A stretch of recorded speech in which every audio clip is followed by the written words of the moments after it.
Hello, everybody. Hello, New York. Hello, world. We're here again. We're continuing our mini-series on New York real estate. My name is Marcus Schott. And as some of you may know, I'm a real estate agent in New York City. I help buyers, sellers, renters, landlords come together, find new homes, make new relationships. Today we are talking about how to buy an apartment. In New York City, there's a lot of complicated procedures and ownership laws and city laws on everything in real estate. So sometimes there's a lack of transparency, or there's freewheeling and dealing with certain people. There's a lot to consider when living in a city where you're sharing a larger investment with everybody. You're not just having a standalone house like in the suburbs or in the country. So there's a lot to consider. Purchasing a home is pretty exciting, but you should take time to define your search. This is pretty important if you want to save time and then also get the best deal and close quickly. It's good to start with the end in mind. You should consider your price range, location, where you want to be, uptown, downtown, schools, if there's cultural happenings around, whatever you may like, close to transportation, the type of ownership, because in New York there's condos, there's co-ops, there's multifamilies, there's single families. And then you also want to consider, a size of, is it a 1-2 apartment building or is it a 100-person co-op? And then also amenities. So all these things are kind of a personal preference to you, and you need to prioritize them so you're not running around, going around, making lots of offers, not getting the place you want, getting beat out by somebody else who's more prepared. So this is where you need to start. Define the search. It will pay off in the long run. So make a list, write it all down, and then you need to prioritize it. What's first? Light, space, area, transportation. And then put it in order, and then that's how you start your search. Go from there. If you need to change it in the future, you can if you need to, but you'll find that out along the way. Then you need to evaluate your budget. Know what you can spend, know what you can put on a down payment, and then you have to remember the monthly expenditures as well, like maintenance or common charges, taxes, your monthly mortgage, utilities, parking. It's a lot of loose ends and budgeting that you need to keep in mind. You do not want to get yourself into a place where you own something and then you're all stressed out because you can't afford it. So keep that in mind. You will also need a real estate attorney, and when you do this, you definitely want to choose someone who is a New York City-based real estate attorney who specializes in real estate. Do not get Uncle Joe from New Jersey who specializes in, patent law. You don't want him because he's not going to be so familiar with the intricacies of closing this transaction. If you need a mortgage, you also need a mortgage lender. And I recommend getting a pre-approval for a loan before you start looking at places, because you might have a budget that is totally off from what you can actually afford and be approved for. So that's on you. Go talk to a mortgage professional. They will help you out and be happy about it. The general rule of thumb is that you will be loaned 4 times your yearly debt to income ratio. I'm not a mortgage professional, but that's the rule of thumb. So verify it on your own though, but that's a good place to start. There'll be many factors to consider when you reach out for a mortgage lender directly. Some buildings will only lend from certain banks, while others will use multiple banks. If a building has underlying issues, Some banks won't loan to certain buildings for whatever reason, so you make sure there's no lawsuits against the building. Also, if there's not a percentage sold in the building yet, so for instance, like in a new development, if they haven't sold, I think sometimes like half or 30% of the apartments, lending will be much stricter until the building starts filling up. They always say also, what should you look for in one of these professionals? Buying a home is a pretty important financial decision, but it's also a life decision. You're probably going to only do this a handful of times in your life unless you are a professional and you do this as a job to make income. And you know what? Your home says a lot about you. You should probably start by asking some friends for referrals. Maybe they have used an attorney or a real estate agent or a mortgage professional in the past who they really liked, and that's probably a good place to start. People like recommendations from their friends. You probably want to consider somebody who specializes in what you're looking for.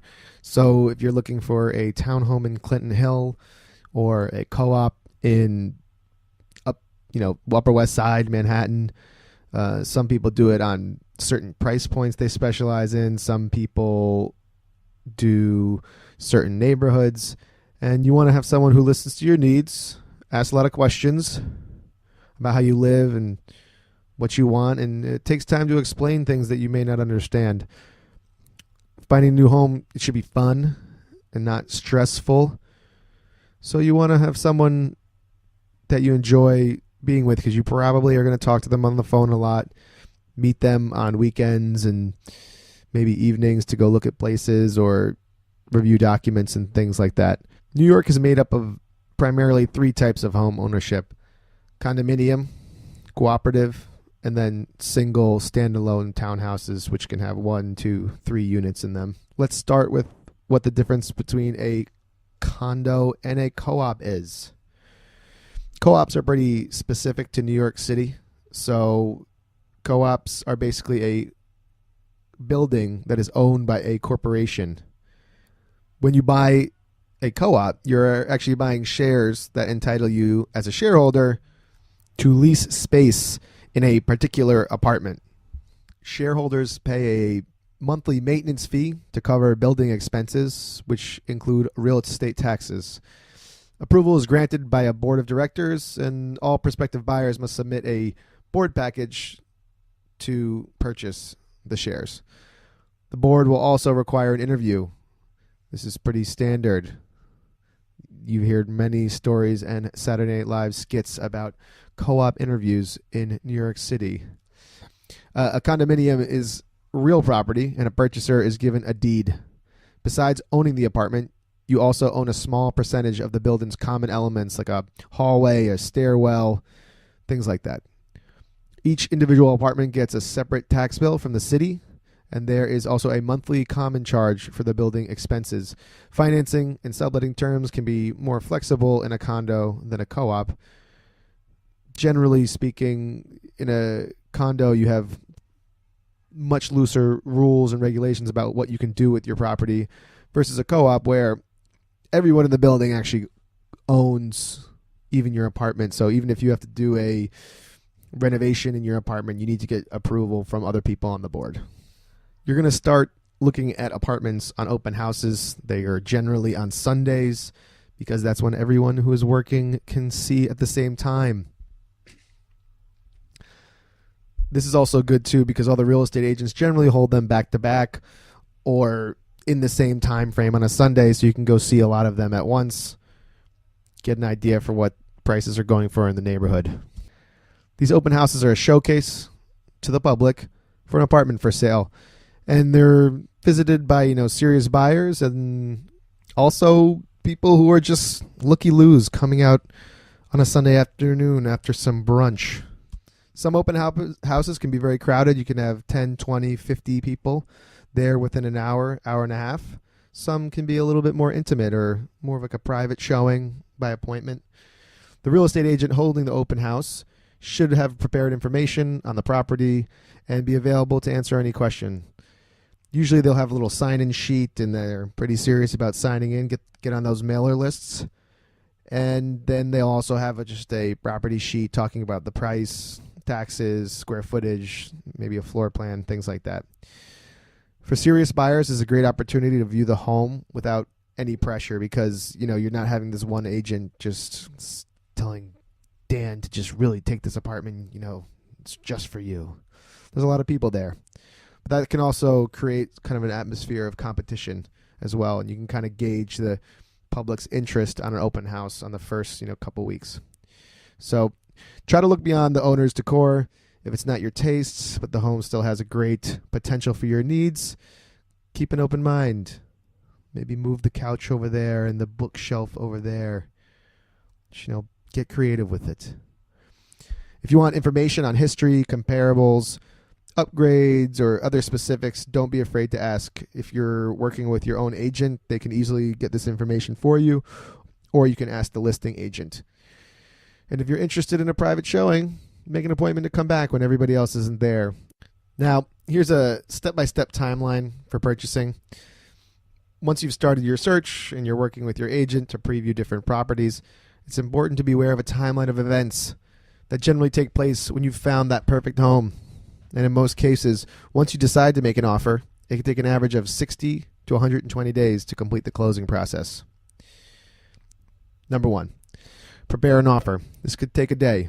If it's a busy open house and you've been prepared to go out, you should have all this documentation on hand. Present the offer. Generally, you need to show a proof of funds if you're paying cash, or get a mortgage pre-approval letter. Put your best foot forward. Give an offer that you're willing to pay. Show them that you're serious. And then now the negotiation begins. If all goes well, maybe you'll just get your first offer accepted. If you want to pay the asking price, sometimes you can negotiate less. Sometimes there's a bidding war. So you have to take into consideration that specific property because each one's going to be different. And so once you negotiate the terms and the offer is accepted, that usually takes about 2 to 5 days. The next 2 to 4 weeks are going to be kind of like a whirlwind of paperwork to get a contract of sale signed with your lawyer. You also want to get your loan application approved and appraised, and a commitment letter from the bank. And then you put your escrow deposit to the side, usually about 10%, until you get into contract to hold for the seller. You'll also have a interview package, for the co-op or the condo, which is specific to that building. They're going to ask you for letters of recommendation, proof of funds, maybe a letter that tells where you work, personal references, professional references. It'll be specific to that building. And some of these can be 100 pages, 50 pages for the application, and then you need to make maybe 10 copies for all the other current members on the board for the review. So after that, you're going to have a co-op board package review or interview with the application, and this takes about 4 to 6 weeks. Sometimes Beth from 5B will be gone for a couple of weeks enjoying her spring break down in Barbados, which can hold up your approval process. If anyone has bought a place in New York, or you ask any real estate agent, this happens quite often. Now, once everyone's back from vacation and you are approved, the bank and the attorneys are going to prep for a closing. This takes about a week. You're going to set a day aside where the buyers and sellers come together with their attorneys and prep for closing. On the day of closing, or the day before, usually the day of, you do a final walkthrough. It's going to make sure the property is in good condition and everybody is holding up their ends of the bargain before they go to the closing table. If they were supposed to paint a wall or take out a fixture or leave in a fixture, that whatever has been agreed upon is actually going to be delivered. Now let's take a couple steps back and talk about this condo or co-op application, it could be quite thorough. So to complete your board package, this won't be always applicable for a townhouse or a condo. Your agent will provide you with an application. Like I said, it varies from building to building. And then generally you want to complete this within 7 to 10 days from having a contract signed with the attorneys. Or, 3 days to 5 days when you receive a bank commitment letter, whichever applies. Generally, a co-op board requires a minimum of several personal and business references from friends and colleagues. If you're looking, you're going to have this, maybe you get it beforehand. You get a sample. It's very straightforward. Sally Joe is a wonderful person. I've known them since I was 5, and we enjoyed riding bikes together. You will be likely asked for an employment verification or pay stubs, some bank verification or brokerage statements stating your net worth and your income. And this is generally by a financial advisor. And then also you talk to your CPA or accountant, or if you do your own, you want to get 2 years of tax returns and the mortgage loan application or commitment letter from the bank. Now you're about to close, and there's going to be costs that go into the closing. And some people wonder, how are these determined? So we're going to go over that now. For many home buyers, the closing costs are kind of a mystery. Some things can be unsure. They change from state to state and from year to year, including flat laws, taxes, or changing in percentages of those laws. So if you're purchasing, you need to be aware of these costs as well in advance of the closing date.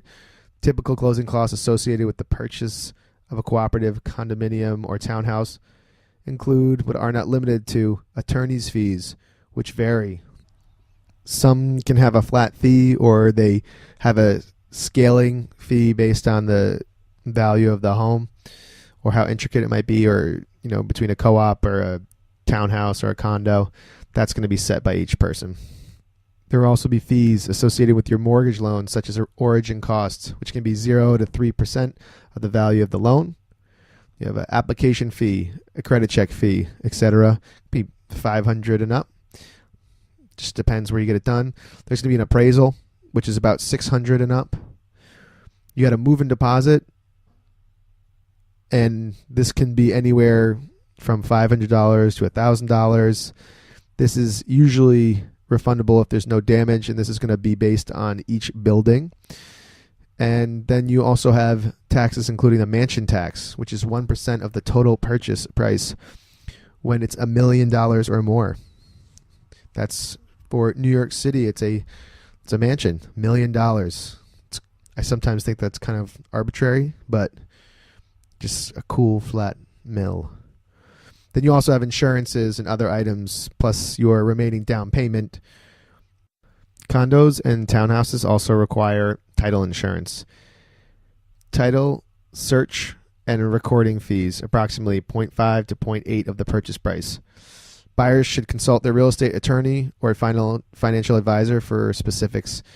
Those buying in a new development project should pay particular attention to these numbers, as you will likely be paying in New York City and a New York State transfer taxes if you're the original owner of the property. And then this usually is about 1.825% of the price.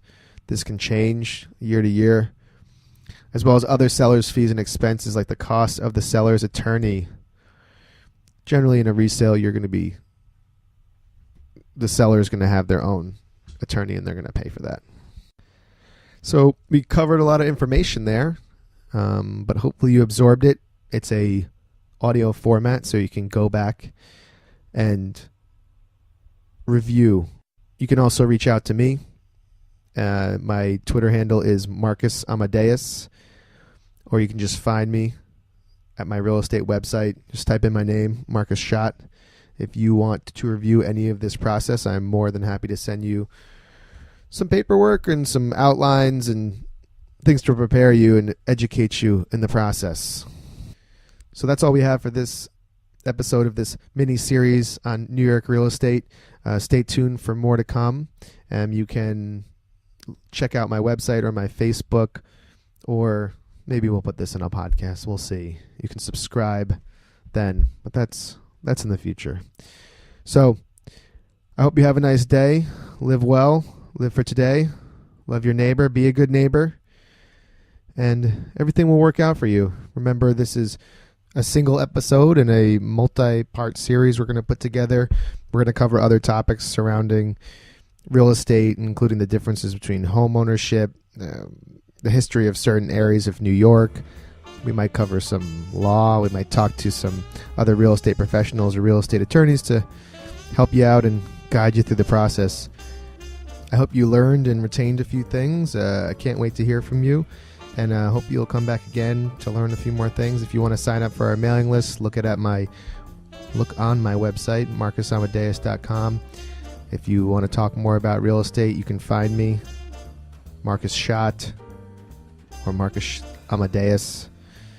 I'll talk to you soon. Have a good day.